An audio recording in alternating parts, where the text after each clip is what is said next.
Assalamualaikum warahmatullahi wabarakatuh. Perkenalkan, nama saya Fitri Bernoda Anggraini. Di sini saya akan membahas tentang keadilan dari sistem bagi hasil dibandingkan dengan sistem bunga yang selama ini kita kenal dalam perbankan. Tahukah kalian, sebelumnya pada saat ini itu ada sistem yang dikenal lebih adil dan transparan dibandingkan dengan sistem bunga yang selama ini kita kenal?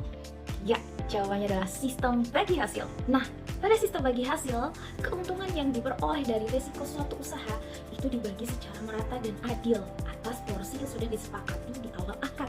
Berbeda dengan sistem bunga, di mana keuntungan itu berasal dari bunga yang diperoleh dari pinjaman. Sedangkan kerugian yang diperoleh dari sistem bagi hasil itu akan ditanggung secara bersama. Tidak hanya keuntungan saja ya, namun juga kerugian atas risiko usaha itu juga ditanggung secara bersama.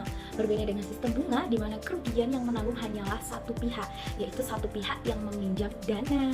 Sesuai dengan kesepakatan yang telah disepakati di awal bahwa keuntungan akan dibagi 50 banding 50, saya akan memperoleh 50% dan rekan saya juga akan memperoleh 50%. Nah, di sini karena keuntungan bersih dari semua yang diperoleh adalah 1.500.000, maka rekan saya harus mengembalikan dana modal terlebih dahulu kepada saya sejumlah 500.000. Kemudian keuntungan yang diperoleh adalah 1 juta, sehingga saya dan rekan saya sama-sama mendapatkan 500.000 dari keuntungan modal yang saya berikan tadi 500.000. Nah, kemudian pada saat musim panas, maka minat orang-orang untuk mencuci sepatunya itu kurang.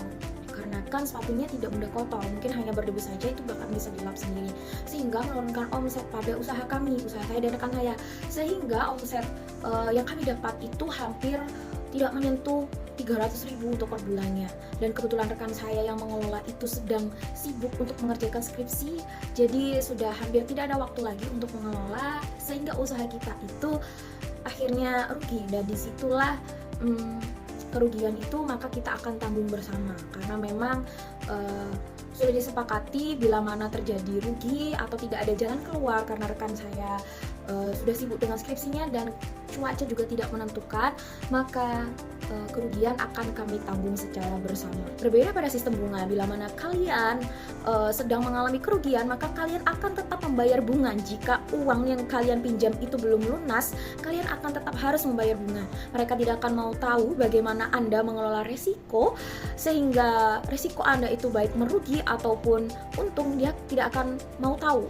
Yang mereka mau tahu adalah uangnya kembali dengan jumlah bunga yang sudah ditentukan. Jadi itulah untungnya penerapan sistem bagi hasil secara sederhana yang saya contohkan tadi dalam kehidupan sehari-hari. Maka akan lebih baiknya mulai dari sekarang kita memulai untuk melakukan sistem bagi hasil bila mana kita ingin melakukan suatu investasi. Sistem bagi hasil ini juga diterapkan pada perbankan syariah, di mana sistem bagi hasil ini dapat mendorong pertumbuhan ekonomi secara berkelanjutan dan sesuai dengan prinsip syariah yang telah diisyaratkan pada Islam. Baik, mungkin itu saja penjelasan yang dapat saya sampaikan. Semoga bermanfaat. Wassalamualaikum warahmatullahi wabarakatuh.